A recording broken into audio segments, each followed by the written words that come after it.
اتنا سننے کے بعد ایک کونے میں چلے جاتے اور بیٹھ کر کے رونے لگتے ہیں، اے اللہ کے نبی یہ تو میں نے بڑے گھاٹے کا سودا کر دیا ہے، نہ جانے میری کتنی نیکیاں برباد ہو جائے گی، نہ جانے کتنی میری نیکیاں تباہ ہو جائے گی، اے اللہ کے نبی یہ تو میں نے بڑے گھاٹے کا سودا کر دیا ہے، یہ تو میں نے بہت غلط کام کر دیا ہے۔ پیارے نبی صلی اللہ علیہ وسلم نے فرمایا، اے میرے صحابی کیا تو نے قرآن کی آیت نہیں پڑھی ہے؟ اللہ نے قرآن کے 18ویں پارے میں کہا وَنَزَعُ الْمَوَازِينَ الْقِسْطَ لِيَوْمِ الْقِيَامَةِ وَنَزَعُ الْمَوَازِينَ الْقِسْطَ لِيَوْمِ الْقِيَامَةِ کل قیامت کے دن اللہ تبارک و تعالی انصاف کا ترازو رکھے گا، کل قیامت کے دن اللہ تبارک و تعالی انصاف کا ترازو رکھے گا، فَلَا تَظْلَمُ نَفْسٌ شَيْئًا اس وہ ترازو ایسا ہوگا وہ کسی کے ساتھ ناانصافی نہیں کرے گا، وہ کسی کے ساتھ ظلم نہیں کرے گا۔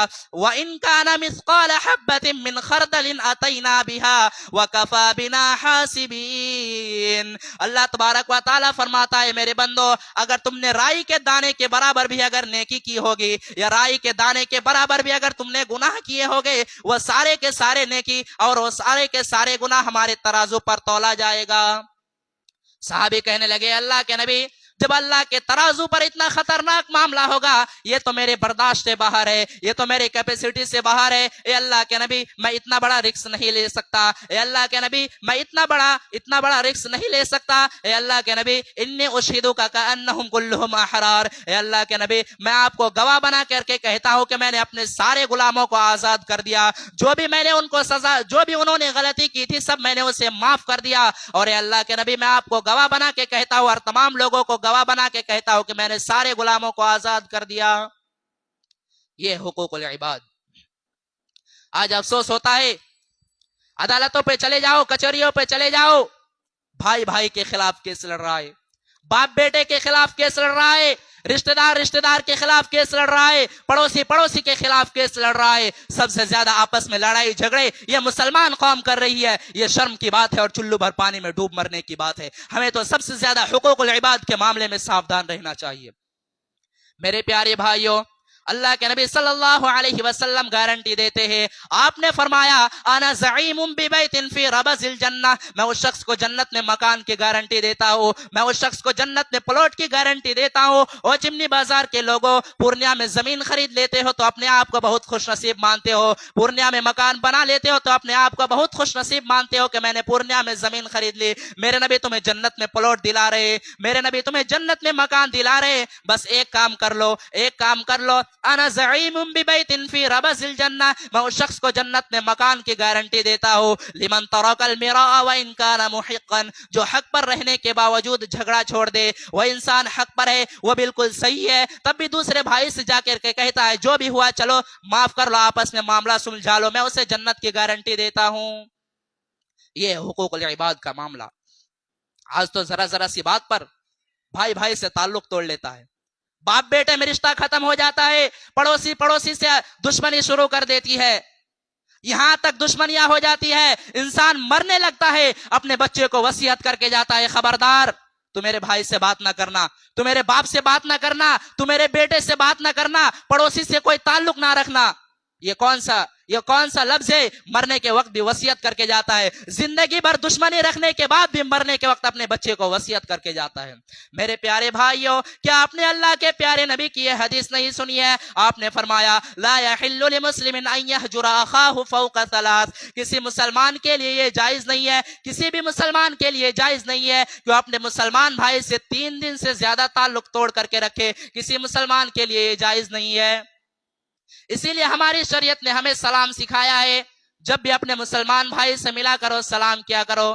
میرے پیارے بھائیوں یہ سلام تو کوئی معمولی چیز نہیں ہے، دشمن بھی آپ کو ملے گا آپ کہیں گے السلام علیکم، آپ نے سلامتی کی دعا کر دی، ورحمت اللہ وبرکاتہ آپ نے رحمت کی دعا کر دی، آپ نے برکت کی دعا کر دی، آپ کا دشمن ہے، آپ سے کوئی تعلق نہیں ہے، لیکن آپ نے جب اس کے لیے سلامتی کی دعا کر دی، رحمت کی دعا کر دی، برکت کی دعا کر دی، سارے دل کی دشمنی مٹ گئی، جتنی دشمنیاں تھی ساری دشمنی ختم ہو گئی۔ اسی لیے اللہ کے نبی صلی اللہ علیہ وسلم جب مکہ سے مدینہ ہجرت کرتے ہیں اپنے صحابہ کو پہلی نصیحت کیا کرتے ہیں؟ میرے صحابے افسو السلام بینکم آپس میں سلام کو پھیلاؤ، آپس میں سلام کو عام کرو۔ تو سلام کیا کرو؟ یہ سلام بہت بڑی چیز ہے، یہ سلام بڑی بڑی دشمنیاں کو ختم کر دیتی ہے۔ تو سلام کو پھیلایا کیجیے اور آپس میں دشمنی نہ مت رکھیے. صحابہ کے درمیان بھی اختلافات ہوئے, صحابہ اکرام کے اندر بھی دشمنیاں ہوئی, لیکن صحابہ نے دل میں بغض نہیں رکھا. اما عائشہ رضی اللہ تعالی عنہ کے ایک بھانجے تھے, ان کے بہن کے بیٹے تھے جن کا نام عبداللہ بن زبیر تھا. عبداللہ بن زبیر کی خالہ تھی اما عائشہ. 1 میٹر پہ خالہ اور بھانجے میں اختلاف ہو گیا. عبداللہ بن زبیر نے کہا کہ میں اپنے خالہ کو فلاں کام کرنے سے روکوں گا. خالہ کے اندر یہ عادت تھی, اما عائشہ کے اندر یہ عادت تھی کہ وہ پیسے کو روکا نہیں کرتی تھی. وہ بہت زیادہ اللہ کے راستے میں دان و خیرات کیا کرتی تھی, بہت دانی عورت تھی. اما عائشہ نے کسی کو کوئی زمین دان دی تھی. عبداللہ بن زبیر نے کہا تھا کہ نہیں, میں اپنے خالہ کو یہ زمین دان کرنے نہیں دوں گا, میں اپنے خالہ کو یہ زمین دینے نہیں دوں گا. خالہ کو پتا چلا کہ میرے بھانجے نے میرے بارے میں ایسا کہا ہے کہ اللہ کی قسم میں اپنے خالہ کو روکوں گا. بخاری کے الفاظ ہے, اما عائشہ نے بڑے سخت الفاظ میں کہا کہ اللہ کی قسم میں عبداللہ بن زبیر سے بات نہیں کروں گی, میں ان سے رشتہ نہیں رکھوں گی. وہ لوگوں, انسان تو دونوں ہے, عبداللہ بن زبیر بھی انسان ہے, خالہ بھی انسان ہے, دونوں انسان ہے, دونوں نبی کا صحابی, دونوں میں اختلاف ہو گیا. ہم اور آپ اگر ہوتے تو ہم اور آپ کیا کرتے؟ ہم سے اگر کسی کی دشمنی ہو جائے, ہم سے اگر کوئی تعلق توڑ لے, ہم سے کوئی بات چیت کرنا بند کر لے, ہم کہتے آپ ہم سے بات نہ کرے, آپ کے بغیر ہمارا کام تھوڑی رکا ہے. ہم اور آپ یہ کہتے ہیں, ہم سے کوئی بات چیت بند کر لے, ہم سے کوئی تعلق توڑ لیتے, ہم کہتے ہمیں اگر کوئی 1 جھاپڑ مارے تو ہم کہتے ہم اس سے 10 جھاپڑ ماریں گے. ہمارا مزاج ایسا ہے. لیکن صحابہ اکرام ایسے نہیں تھے, صحابہ اکرام کے اندر یہ عادت نہیں تھی. خالہ ناراض ہو گئی, اور آپ جانتے ہیں کہ خالہ کا بہت اونچا مقام ہے. اگر آپ کی خالہ زندہ ہے, آپ کی موسی زندہ ہے, خالہ کی عزت کرو, خالہ کو ماں کے جیسا سمان دو. پیارے نبی کی حدیث سے آپ نے فرمایا, الخالۃ بمنزلۃ الام, خالہ ماں کے برابر درجہ رکھتی ہے. اگر آپ کی خالہ زندہ ہے, اسے ماں کے جیسا سمان دو, اس کی عزت کیا کرو. خالہ ناراض ہو گئی. عبداللہ بن زبیر پریشان, خالہ کو کس طرح مناؤں. عبداللہ بن زبیر کے دماغ میں ایک خیال آیا. عبداللہ بن زبیر جانتے تھے کہ اما عائشہ پیارے نبی صلی اللہ علیہ وسلم سے بہت زیادہ محبت کرتی تھی, اور نبی کے انتقال کے بعد اما عائشہ پیارے نبی صلی اللہ علیہ وسلم کے خاندان والوں سے بھی بہت زیادہ محبت کرتی تھی. تو عبداللہ بن زبیر نے 2 صحابی کو پکڑا. یہ 2 صحابی کون تھے؟ یہ اللہ کے نبی صلی اللہ علیہ وسلم کے نانیحال کے خاندان سے تعلق رکھتے تھے, یہ قبیلہ بنو زہرہ سے تعلق رکھتے تھے. 2 صحابی کو پکڑا, کہا دیکھو بھائی ایسا ایسا معاملہ ہے, میری خالہ مجھ سے ناراض ہے, اور آپ کو میرے ساتھ چلنا ہے, اور زیادہ کچھ نہیں کرنا ہے. میں جب اپنے خالہ کو منانے لگوں تو آپ کو بس تھوڑا میرا ساتھ دینا ہے. اب یہاں ایک مسئلہ اور سمجھ لیجئے, 2 لوگوں کے بیچ میں جب اختلاف ہو جائے تو اس جھگڑا کو ختم کرنے, اس اختلاف کو ختم کرنے کے لیے شریعت نے بہت ابھارا ہے. اگر 2 لوگوں کے بیچ کا جھگڑا ختم کرنے کے لیے آپ کو اگر جھوٹ بھی بولنا پڑے تو آپ جھوٹ بھی بول سکتے ہیں. حالانکہ جھوٹ بولنا شریعت کے نظر میں بہت بڑا گناہ ہے, لیکن بخاری کے الفاظ ہے, لیس الکذاب الذی یصلح بین الناس, 2 لوگوں کے بیچ میں اگر صلح کرانے والا جھوٹ بھی بول دے تو کوئی حرج کی بات نہیں ہے. تو اگر کبھی ایسا موقع مل جائے کہ آگ لگ گئی ہے اور آگ بجھانے کا موقع ملے تو آگ بجھانے کی کوشش کیجیے. ہاں, لیکن اگر 2 لوگوں کے بیچ میں اختلاف پیدا کرنے کے لیے آپ اگر سچ بھی بولتے ہیں تو ایسا سچ بولنا بھی حرام ہے, اور شریعت اسے چگلی کہتی ہے. اور پیارے نبی صلی اللہ علیہ وسلم نے فرمایا کہ لا يدخل الجنت نمام, چگل خور جنت میں نہیں جائے گا. تو کبھی اگر ایسا موقع ملے کہ آگ لگ گئی ہے اور آگ بجھانے کا موقع ملے تو آگ بجھانے کی کوشش کیجیے, آگ لگانے کی کوشش مت کیجیے. تو جب یہ دونوں صحابی کو یہ آفر ملا کہ میرے ساتھ چلو, تو یہ دونوں فوراً تیار ہو گئے, ٹھیک ہے چلیں گے آپ کے ساتھ. اب یہ تینوں لوگ اما عائشہ کے دروازے پر پہنچے, اور جو طریقہ اسلام نے سکھایا, جب کسی کے دروازے پر جایا کرو سلام کیا کرو. ان تینوں نے کہا السلام علیکم, اندر سے جواب آیا وعلیکم السلام. ان تینوں نے کہا اے اما عائشہ اندخل, کیا ہم اندر آ سکتے ہیں؟ کہا ہاں اندر آ جاؤ. اندر گئے تو پردہ لگا ہوا تھا, اس پر اما عائشہ بیٹھی ہوئے, اس طرف یہ تینوں لوگ بیٹھے ہوئے ہیں. جیسے یہ تینوں لوگ پہنچے, اندر پردہ لگا ہوا تھا, پردہ کے اس پر اما عائشہ بیٹھی ہوئی ہے, اور اس طرف یہ تینوں لوگ بیٹھے ہوئے ہیں. عبداللہ بن زبیر فوراً پردہ کے اس پار جاتے اور کہتے ہیں اپنے خالہ کے گلے لگ کر کے رونے لگتے اور کہتے ہیں خالہ جان مجھ سے غلطی ہو گئی ہے, مجھے معاف کر دیجئے خالہ جان, مجھے وہ بات کہنی نہیں تھی جو میں نے کہی ہے. خالہ کہتی ہے نہیں نہیں میں تجھے معاف نہیں کروں گی, میں نے بہت بڑی قسم کھائی ہے, میں تجھے معاف نہیں کروں گی. غور کرو میرے پیارے ساتھیوں, آج کے دور میں کون اپنی غلطی کو مانتا ہے, لیکن عبداللہ بن زبیر نے اپنی غلطی کو مانا اور خالہ جان مجھے معاف کر دیجئے. خالہ کہتی ہے نہیں میں تجھے معاف نہیں کروں گی, میں نے بہت بڑی قسم کھائی ہے. خالہ جب یہ کہنے لگے, ادھر سے یہ دونوں صحابی کہنے لگے اے اما عائشہ آپ تو نبی کی بڑی چہیتی بیوی ہے, کیا آپ نے نبی کا یہ فرمان نہیں سنا ہے کہ لا یحل لمسلم ان یہجر اخاہ فوق ثلاث, کسی مسلمان کے لیے جائز نہیں ہے کہ اپنے مسلمان بھائی سے 3 دن سے زیادہ تعلق توڑ کر کے رکھے. اے اما عائشہ آپ کا بھانجا ہے, آپ کی بہن کا بیٹا ہے, چلو مان لیا ہے اس نے غلطی کی ہے, اب معافی مانگ رہا ہے, معاف کر دیجئے. آخر کار اما عائشہ نے عبداللہ بن زبیر کو معاف کر دیا اور اپنی قسم کو توڑنے کی وجہ سے 40 غلام آزاد کیے. اور جب بھی اما عائشہ اس واقعہ کو یاد کرتی تھی اتنا روتی تھی کہ ان کا دوپٹہ آنسو سے بھیگ جاتا تھا. یہ تھے صحابہ اکرام. دل میں بغض مت رکھو, دل میں بغض رکھ کر کے جاؤ گے اللہ کے یہاں پچھتانا پڑے گا. کسی کا حق مارا ہے تو حق دے دو, حقوق العباد کا معاملہ بڑا خطرناک ہے. اب آئیے اس آیت کو میں تھوڑا تفصیل کے ساتھ آپ کے سامنے پیش کرتا ہوں جو میں نے خطبہ مسنونہ کے بعد پیش کی ہے. وقت ہونے جا رہا ہے یا پھر تفصیل نہیں ہوگی. تو اس آیت میں اللہ تبارک و تعالیٰ نے 10 حقوق بیان کیے ہیں. تو 10 حقوق میں پہلا حقوق کیا کہا؟ وَاعْبُدُوا اللَّهَ, اللہ کی عبادت کرو, وَلَا تُشْرِكُوا بِهِ شَيْئًا, اس کے ساتھ کسی کو شریک نہ کرو. دنیا کا سب سے بڑا گناہ شرک ہے. ہمیں لگتا ہے کسی نے ایک دن پہلے عید کی نماز پڑھ لی, کسی نے ایک دن پہلے روزہ رکھ لیا, کہیں چوری ہو رہا ہے, لگتا ہے کہ کچھ نہیں ہو رہا ہے, بہت بڑا گناہ ہو رہا ہے. اگر یہ سب ہو رہا ہے تو بہت بڑا گناہ ہو رہا ہے, لیکن شرک ہو رہا ہے کوئی بات نہیں ہے. مسلمان اللہ کے سوا کسی اور کے سامنے جا کر کے سجدہ کرتا کوئی بات نہیں ہے. یہ شرک اتنا بڑا گناہ ہے کہ اللہ نے قرآن میں کتنی آیتیں نازل کی ہے. اگر ان آیتوں کو بیان کرو تو 3-4 جمعہ ایسے ہی لگ جائے گا, اگر مختصر میں بیان کرو تب بھی. قرآن میں آیتیں بھری پڑی ہوئی ہے یہ شرک کے وجہ سے. میں آپ کو ایک آیت پڑھ کر کے سناؤں. اللہ نے قرآن میں شرک کرنے والوں کے لیے کہا ان اللہ لا یغفر ان یشرک بہ ویغفر ما دون ذلک لمن یشاء. شرک کو کبھی معاف نہیں کریں گے, یہ شرک گناہ اللہ کبھی بھی معاف نہیں کرے گا. انہ من یشرک باللہ فقد حرم اللہ علیہ الجنہ ومأواہ النار وما للظالمین من انصار. یہ شرک کرنے والا شرک کرنے کے بعد بغیر توبہ کیے ہوئے اگر دنیا سے چلے جائے, جنت حرام ہے اس کے اوپر, جنت حرام, وہ کبھی جنت میں نہیں جائے گا, وہ ہمیشہ ہمیشہ جہنم میں رہے گا. اور ایسے ظالموں کے لیے اللہ تبارک و تعالیٰ کی طرف سے کوئی مدد نہیں آئے گا. اور مسلمان یہی شرک جا کر کے وہ مزار پہ جا کے سجدہ کر رہا ہے. اب لوگ کہیں گے یہ تو باپ دادا کا دین ہے, یہ باپ دادا کے اس سے چلے آ رہا ہے, تو یہ کیا قرآن غلط ہے؟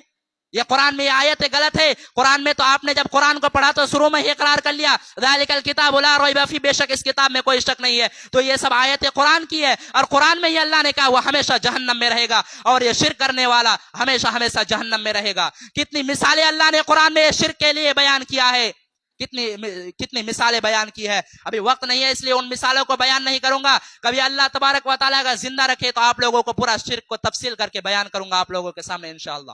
یہ شرک بہت بڑا گناہ ہے, یہ شرک سے بچیے. یہ شرک کے بارے میں مولانا الطاف حسین حالی نے 100 سال پہلے نقشہ کھینچا تھا. جب مولانا الطاف حسین حالی کے اس نقشہ کو آج جب ہم پڑھتے ہیں تو ایسا لگتا ہے کہ مولانا الطاف حسین حالی نے 100 سال پہلے آج کے حالت کے نقشہ کو دیکھ کر کے وہ نقشہ کھینچا تھا. کیا نقشہ کھینچا تھا مولانا الطاف حسین حالی نے؟ کرے غیر کر بت کی پوجا تو کافر, کواکب میں مانے کرشمہ تو کافر, جھکے آگ پر بہر سجدہ تو کافر, جو ٹھہرائے بیٹا خدا کا تو کافر, مگر مومنوں پر کشادہ ہے راہے, پرستش کرے شوق سے جس کی چاہے, نبی کو جو چاہے خدا کر دکھائے, اماموں کا رتبہ نبی سے بڑھائے, مزاروں پہ جا جا کے نظریں چڑھائے, شہیدوں سے جا جا کے مانگے دعائے, نہ توحید میں کچھ فرق اس سے آوے, نہ اسلام بگڑے نہ ایمان جاوے. 100 سال پہلے نقشہ کھینچا تھا. اور یہ نقشہ اگر ایک غیر مسلم اگر پتھر کے سامنے سجدہ کرتا ہے, مورتی کے سامنے سجدہ کرتا ہے تو اسے کافر کہتے, اسے جہنمی کہتے. وہی کام ایک مسلمان جا کر کے مزار پہ کرتا, موحد کیسے ہو سکتا ہے؟ اسلام یہ ناانصافی نہیں کر سکتا ہے. اگر وہ کافر ہے تو وہ بھی کافر ہوگا, کیونکہ اس نے مزار پہ جا کر کے سجدہ کیا ہے, اللہ کے علاوہ کسی اور کے سامنے جا کر کے سجدہ کیا ہے. اور سورہ جن میں اللہ تبارک و تعالیٰ نے کہا ان المساجد للہ فلا تدعوا مع اللہ احدا, سجدہ اور عبادت کے لائق اللہ تعالیٰ ہے, اس کے سوا کسی کی بھی عبادت نہیں کرو. تو یہ پہلا حق اللہ نے اپنا بیان کیا کہ شرک نہیں کرنا ہے. وَعْبُدُ اللَّهَ, اللہ کی عبادت کرو. وَلَا تُشْرِكُوا بِهِ شَيْئًا, اس کے ساتھ کسی کو شریک نہ کرو. یہ پیشانی جھکے تو اللہ کے سامنے جھکے, یہ ہاتھ اگر اٹھے تو اللہ کے سامنے اٹھے, اگر یہ زبان پر کوئی کلمہ اگر ظاہر ہو تو رب کا نام ظاہر ہو. اس کے علاوہ یا خواجہ غریب نواز یا مشکل کشا یہ کچھ زبان میں نہیں آنا چاہیے. سب سے پہلا حق اللہ نے اپنا بیان کیا کہ شرک نہ کرو. اور دوسرا حق اللہ نے کیا کہا, وَبِالْوَالِدَيْنِ إِحْسَانًا, اور اپنے ماں باپ کے ساتھ اچھا سلوک کرو. کتنے اولاد ایسے ہیں, ماں بوڑھی ہو گئی ہے, باپ بوڑھا ہو گیا ہے, باپ کو دواؤں کی ضرورت ہے, ماں کو چھوٹی چھوٹی چیزوں کی ضرورت ہے, جوان بیٹا گھر میں سو کر کے اسے ماں باپ کی کوئی فکر ہی نہیں ہے. ماں باپ کے سامنے جا کر کے اس طرح بات کرتے ہیں, ایسا نہیں لگتا ہے کہ ماں باپ نے اسے جنم دیا ہے, ماں باپ نے اس کی پرورش کی ہے, ایسا بالکل نہیں لگتا ہے. آج کتنے ایسے واقعات دیکھنے کو ملتے ہیں. ہاں یہ ہو سکتا ہے کہ ماں باپ کبھی غلط ہو.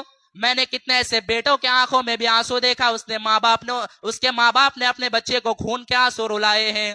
ماں باپ غلط ہو سکتے ہیں, لیکن ماں باپ غلط ہو تب بھی ان کے ساتھ آپ کو اچھا سلوک کرنا ہے. ماں باپ وہ ہستیاں ہیں جنہیں ہمیں اور آپ کو جنم دیا ہے, ہمیں مرتے دم تک اپنے ماں باپ کے ساتھ اچھا سلوک کرتے رہنا ہے. اللہ کے پیارے نبی کے پاس ایک صحابی آتے ہیں, صحابی کا نام بشیر ہے. اور بشیر کہتے ہیں اللہ کے نبی کو, اے اللہ کے نبی, میں اپنے بیٹے نعمان کو ایک زمین دینا چاہتا ہوں, میں اپنے بیٹے نعمان کو ایک کھجور کا باغ دینا چاہتا ہوں. نبی صلی اللہ علیہ وسلم نے فرمایا, اے میرے صحابی, کیا تمہارے اور بھی بیٹے ہیں؟ کہا ہاں اللہ کے نبی اور بھی بیٹے ہیں. آپ نے کہا اے بشیر, کیا آپ نے سارے بیٹے کو کھجور کا باغ دیا ہے, سارے بیٹے کو زمین دیا ہے؟ کہا اے اللہ کے نبی نہیں, میں نے سارے بیٹے کو زمین نہیں دیا ہے, میں اسی بیٹے کو زمین دینا چاہتا ہوں. آپ نے کہا اے بشیر, یہ ظلم ہے, یہ اتیاچار ہے, یہ ظلم ہے, اور اگر تم چاہتے ہو کہ اس گواہی پر میں, اس ظلم پر میں گواہی دوں, واللہ لا اشہد علی جور, اے بشیر میں اس ناانصافی پر گواہی نہیں دوں گا. تو ماں باپ غلط ہو سکتے ہیں, تب بھی ان کے ساتھ اچھا سلوک کرنا ہے. تیسرا حقوق کیا بیان کیا ہے, وَبِالْوَالِدَيْنِ إِحْسَانًا وَبِذِي الْقُرْبَى, اور اپنے رشتہ داروں کے ساتھ بھی تم اچھا سلوک کیا کرو. کوئی چچا ہے, کوئی دادا ہے, کوئی پڑوسی ہے, کوئی چچا ہے, یہ جتنے آپ کے رشتہ دار ہیں, یہ سارے رشتہ داروں کے ساتھ آپ کو اچھا سلوک کرنا ہے. اور ایک بات جانتے ہیں, یہ رشتے جو ہوتے ہیں نا, یہ رشتے ہم نہیں بناتے ہیں. ہم دنیا میں پیدا ہوئے کہ ہمیں پتا لگا یہ ہمارا باپ ہے, یہ ہمارا بیٹا ہے, یہ ہمارا باپ ہے, یہ ہمارا بھائی ہے, یہ ہمارا چچا ہے. ہم دنیا میں پیدا ہوئے تو ہمیں پتا چلا یہ رشتے اللہ نے بنائے ہیں. جب رشتے اللہ نے بنائے ہیں تو اس رشتے کو توڑ نہیں سکتے ہیں. اگر توڑیں گے تو اللہ تبارک و تعالی بہت سخت سزا دے گا. اللہ کے نبی صلی اللہ علیہ وسلم نے فرمایا کہ جب اللہ تبارک و تعالیٰ نے ساری کائنات کو بنایا تو یہ رشتہ جو ہے اللہ کے پاس آیا اور کہا, اے اللہ ھذا مقام الاعز بک, اے اللہ میں تیری پناہ میں آیا ہوں, تو بتا دے میرے ساتھ کیسا سلوک ہونا چاہیے. اللہ نے کہا, رشتہ جو تجھے توڑے گا میں اسے توڑوں گا, جو تجھے جوڑے گا میں اسے جوڑوں گا. جو رشتہ توڑے گا اللہ اسے توڑے گا, جو رشتہ جوڑے گا اللہ اسے جوڑے گا. تو رشتہ داروں کے ساتھ اچھا سلوک کرو. اب لوگ کہیں گے کہ رشتہ دار بھی تو ہمارے ساتھ بہت غلط کرتے ہیں, پڑوسی بھی تو ہمارے ساتھ بہت غلط کرتے ہیں, ایسے صورت میں کیا کرنا چاہیے؟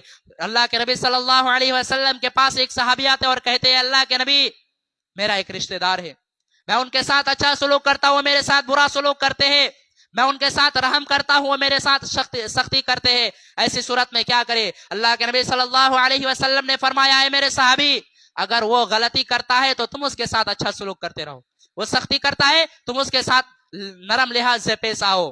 اگر تم اس طریقے پر عمل کرتے رہو گے تو اللہ تبارک و تعالیٰ کی طرف سے عبادت کرنے والا برابر تمہاری حفاظت کرتا رہے گا. جب تک تم اس طریقے پر عمل کرتے رہو گے اللہ تبارک و تعالیٰ کی طرف سے ایک فرشتہ ہمیشہ تمہاری حفاظت کرتا رہے گا. تو رشتہ داروں کے ساتھ اچھا سلوک کرو. اس کے بعد اللہ نے کیا کہا, والیتاما, اور یتیموں کے ساتھ اچھا سلوک کرو.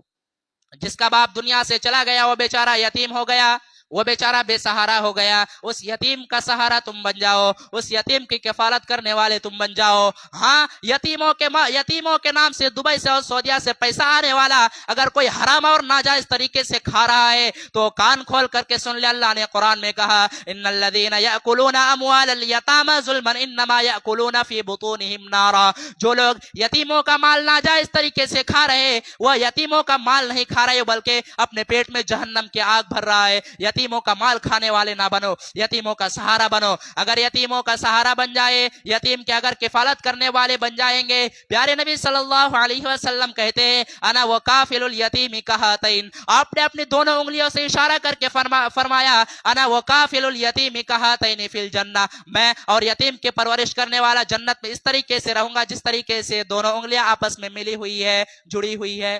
تو یتیموں کا مدد کرنے والے بنو۔